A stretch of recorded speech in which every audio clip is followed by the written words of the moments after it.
వచ్చినట్టు వింతగా ఆకాశమంచు తాకుతున్న గుండెనే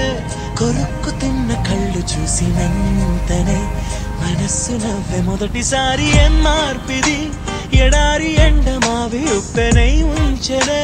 కలే కాదుగా నీ వల్లనే భరించలేని తీపి బాధలే